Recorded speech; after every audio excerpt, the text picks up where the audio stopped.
So I'm hanging out here with Taz while he eats his cubes.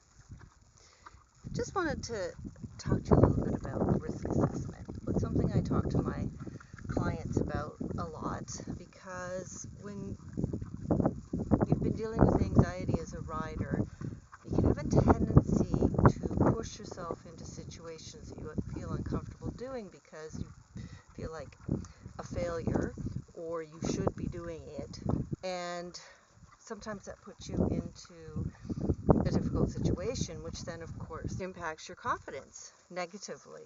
So for example, today it came up hoping to ride because he's had, we think it's a bug bite that got all swollen, and it was very close to his girth and caused him a little bit of sensitivity there. So I haven't been able to ride since that showed up.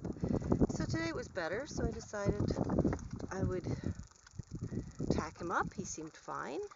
Took him to the arena and lunged him, and he wasn't moving forward as much as he has been. So I got on him in the arena and felt how he was moving. Seemed to be okay. Now at the same time we've been dealing with this bug bite.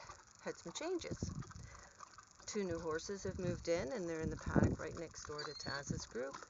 The stallion who used to live with Taz's group, who got moved out because he started to beat everybody up, suddenly realized he was a stallion at 5 years old. So he got moved to a different paddock while they do some repairs on the paddock. The mares have been moved as well.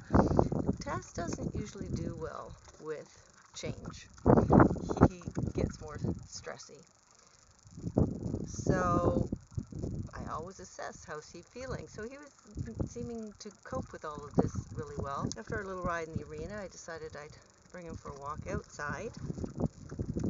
We walked along the edge of the hayfield, which is just over there, to the paddock where the mares are now, which again is a different paddock, so it's new seeing them in that paddock. So he got a little bit stressy about that. Nothing bad, he just was a little, I could feel he's a little tight. And now you're not eating your hay cubes.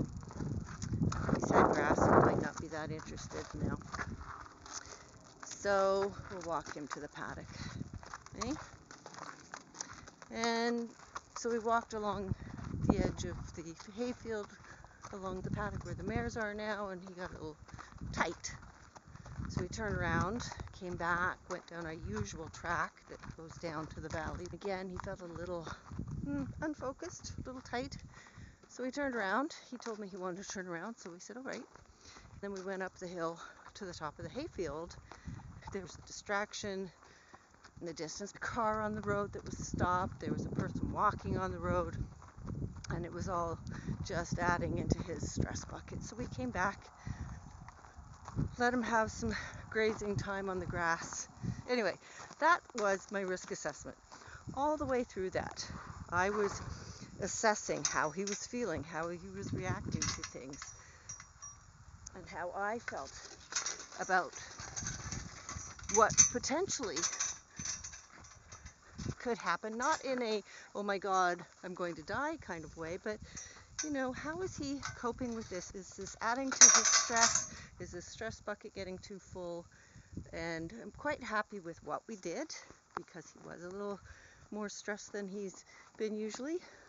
So he had a good positive outing. He got some grass time, and now he's back with his buddies waiting for his carrot, aren't you? He says, get my halter off and give me my darn carrot. There you go, bud. Actually, I think it's imperative that we do risk assessment every time we work with our horses. Pay attention. That just means you're in the moment. You're paying attention to your environment, how you're feeling. As our energy levels change with how our days have been, what we're dealing with, and how our horses are feeling, because stuff happens in their world too. What's happened in his world in the last few days? Do your risk assessment. Tell me below, do you do a risk assessment? And how does that make you feel when you do? I'm Ann Gage, the horse riding confidence coach. For more tips, follow me.